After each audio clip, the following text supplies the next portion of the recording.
So, who is your ideal student? I bet you've heard it more than once that you should have an ideal student, but what the hell does that mean? Does it mean that you like them as a person, that you would want to date them? Of course not. There's so much more to it, too much. And that's what I'm going to be talking about today about how to find your ideal student avatar that will make your marketing and your offer creation for those people more effective and just easier. My name is Ola Kowalska, and I'm a business coach for language teachers, language school owners who want to build businesses, be happy and free. So, what's the myth around an ideal student? I feel that people who have no idea about business, they think that it's just about that kind of alignment, personality alignment. And there is nothing wrong with that. I don't think we have to completely eliminate the compatibility between us and our potential clients or students. But there is obviously more to it. So an ideal student is actually an existing person who needs your help. So it's someone that you discover through through getting really clear on your target audience. So when you know who your target audience is, so it's a group of people, but as you can imagine, within that group of people, there's going to be different types. And that's why it's so hard for some people to plot, like, they have different needs. So how do I tackle this? This is exactly what you do. You create something that some marketers call an avatar. So it's it kind of actually always helped me to visualize an avatar of the person. So, like, you create an online profile and you have a little picture, and that's your avatar. It's basically a literal representation, personal, individual representation of that target group. So, that one person needs to be a real person with a real problem. So, I wouldn't start discovering who your ideal student might be by thinking about them. I would first think about a problem, a common thread, a common struggle that people have. I've said it many times before, but please remember, because I feel like people need to be reminded of that. People do not study language for the sake of studying language. They study language for because they have certain goals or struggles in their lives. They usually come down to 4 different areas. I'll remind you, I'll record a whole podcast about it, maybe even write a book about this, because I feel like the whole world needs to learn this.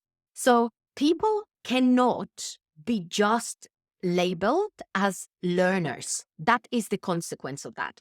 Because saying that people study the language for the sake of studying the language is as if you were saying that you do exercise, even if you're not a sports, especially if you're not a sports person, professional sports performer, is that you do sports for the sake of doing sports. No, you do it for fun. You do it for enjoyment. You do it to be healthier. You do it to lose weight. You do it it depends on your goal. And the same with language. I feel like there is so much that is wrong with the industry and the way we approach it. And it all starts with the content that is being posted that only serves bits of language to people, as if language was the only thing that mattered. What actually matters, and you and I both know that, is people's motivations, people's goals, people's effort that they put into that. Because if they want to achieve something, the role is like the responsibility for it is not just on the teacher's side. That's such an old school way of thinking. It's also on their side. So going back to the ideal student, this particular person will have a very specific goal, and you will be helping them in a very specific way. So in a way, they are a representation, a person who exists, who is a representation of your target audience. What I really like to the way I like to think about it is, and I always ask my clients to do it, is that I actually ask them to draw this person, because it might help you visualize that, aha. So when I imagine my ideal student and a person with a specific problem, but also a specific personality, there are certain threads, there are certain commonalities about this person. I once remember when I ran one of my live events, one of my clients created 2 avatars, and I was like, "Ooh, this is okay. This we can start with 2, but I think this also means that this person isn't fully clear yet on um, their ideal client or even their target audience. Because if you want to create 2, and those people are very, very different, it means that your target audience, your niche, still needs a little bit of tightening. So, an example is that if you want to create one male and one female avatar, it's a bit redundant. It doesn't matter what gender your client has. Like, obviously, if your whole goal of your, or like whole mission of your business is helping females, helping women with a specific language goal, then yes, your avatar is always going to be a woman. If you are more of an agnostic and you don't care really what sex, what gender your potential clients have, then it doesn't matter. You can create an avatar or an ideal client avatar that is either male or female, and they will just represent the whole group. So once again, a reminder that it needs to be an existing person. We cannot be making them up, right? So as an example, within the target audience that I serve of freelance language teachers, there are different types of people. My specific avatar, my specific ideal person, I would say that what distinguishes them is that they are ambitious, they're super passionate, they absolutely love what they do, and they are very often really good at it. They very often having years of experience, but at the same time, they're like the world's best kept secret because they are very often afraid or are not confident enough to do their marketing, right? So you can imagine that this is only one type of person. There are other people who are, I don't know, extroverted, very confident in marketing. They create like videos, tons of things every day.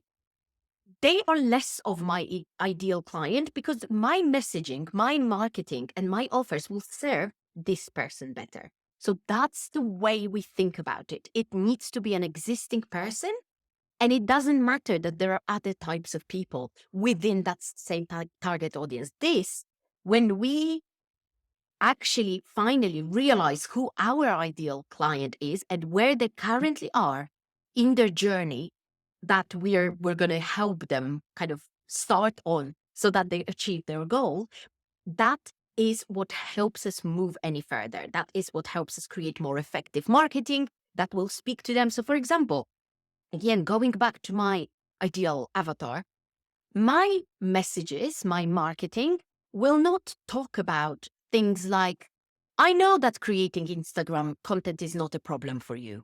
I know that you're consistent in your marketing because it's a problem for my ideal person. It may not be for some other people.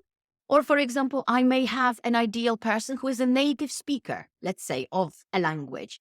I do not necessarily talk about this because this is not something that distinguishes my ideal person. But another thing that does is the fact that they very often have been freelancing for a while. They have students from the word of mouth. They are not beginners. Because again, within freelance language teachers, there are also beginners who have only just qualified, who are only just at the beginning of that journey. I do not necessarily have to help all of those people. I focus on one ideal person, right? And that is exactly what I would want you to do, because this will make your marketing and your offers, and that's the most important. So here are some tips on how you can discover your target audience and your ideal customer, ideal student more effectively. So obviously, if you haven't yet heard, my wonderful course, The Rocket Takeoff, takes you through the foundations of doing that for yourself. And I really, really am going to hammer that in. It's one of the best products I've ever created. It literally is the foundations of everything. Whether you want to start make your marketing easier, whether you want to start building groups or sell passive products, without the foundations of your target audience, your offer, and how to actually start reaching your ideal people, so your target audience, you can't do anything. So this is the foundational knowledge that you will gain thanks to that course. So go check it out. It will be in the description of this episode as well. But if you've got your target audience figured out already, but you still are looking for some more clarity, because let's be honest, this work is never ending. I don't think it's about arriving at a perfect target audience that you'll never change. It's unrealistic. To be honest, it's changed for me already about 2 or 3 times. Yes, I've been working with teachers since the beginning of this business, but the avatar, the ideal client actually has changed. I was doing different things for different people, and I will probably still be pivoting and changing just because that's the nature of business. So if you are at this stage where you want to look for some clarity, what I would suggest that you do is that you go back to the basics of thinking, okay, so who do I actually like working with? So let's say that you work with a group of very specific professionals. Engineers come to mind because one of my clients work with engineers. So let's use that example. You work with engineers, but then there are so many features, so many things that describe this person, right? So who do you feel better working with? Are they of a certain nationality? Are they of a certain background, of a certain age? So these are the basics, right? The demographics of it. But then when you go deeper, where are they in their language journey? Are they beginners or are they already at a quite decent level? Because that, again, creates a more specific avatar. If you say all engineers, that's a massive and a very wide group. If you go deeper, you can say things like, oh, I only work with engineers who are B2 plus, right? Or I only work with people from certain countries because, it's also okay to choose that you work with certain countries because they can pay for your work. Let's say, for example, I live in the UK. I cannot really work with people who can only pay very little because I need to survive somehow. So it's absolutely fine that I can, only certain people will be able to afford to work with me. And that doesn't mean anything bad about me. So the same with you. If your target audience is a specific group, be even more specific within that ideal client. So what's their income level? Where are they from? Maybe the time zones this way would work better. What their initial level is, okay? Because that really helps create messaging and creates offers. Another thing is just imagine the best person that if you still even struggle even after specifying it to that level, if you imagine the best person who was a representation of that target audience that you worked with in the past, who were they? How would you draw them on a piece of paper? What did they represent? What were they interested in? What topics did you discuss? How? Why did you get on so well? Because again, this will help you attract more of those people. And finally, there are absolutely tons of activities for creating a student client avatar online.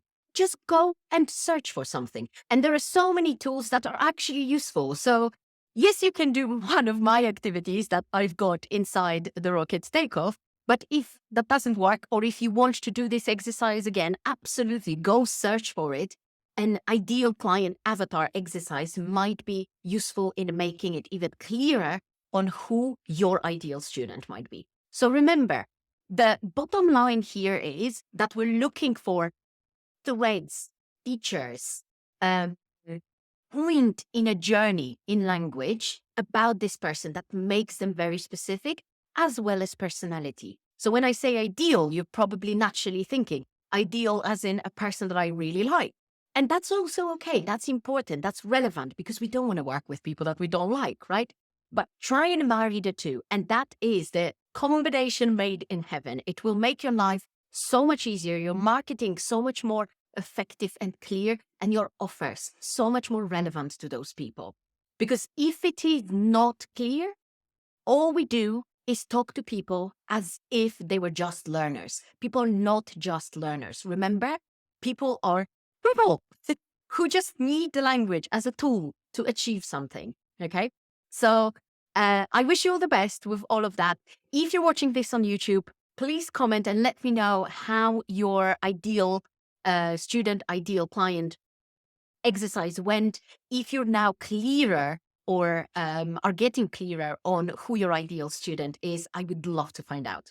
If you're not watching on YouTube, you can always message me on Instagram. All right, I'll see you in the next episode. Bye.